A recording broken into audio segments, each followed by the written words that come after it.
All right, we're at the next addition, vector addition 2, and it's 200 degrees. I mean, not 200 degrees, 200 grams. I've got 200 grams here, 200 grams at 20. This is 0, so here's 20. Oh, it's off the pulley, and then 150. So I only have the weight hanger and 100 grams there at 80. And now we need to find the equilibrant, and so I'm going to just kind of see where this pulls. Okay, that's about where it pulls, so I'm going to move this. Oops, I dropped it.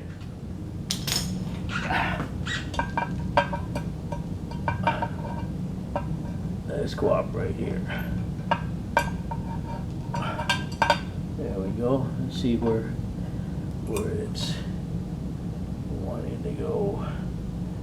Right around there. Is that about right?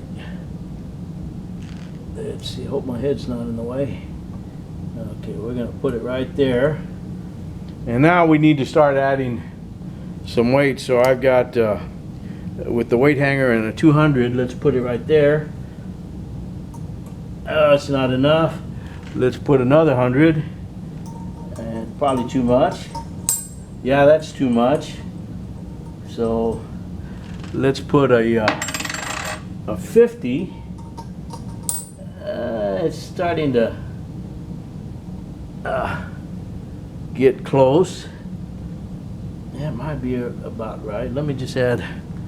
I'm cheating. I'm looking at my notes.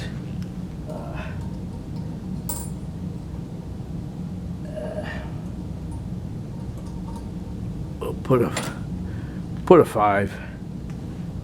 Let's say we put a 5 there.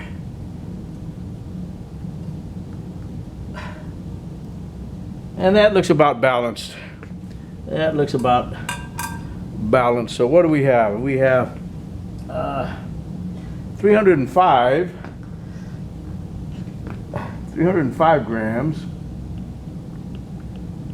at, that is 226 degrees.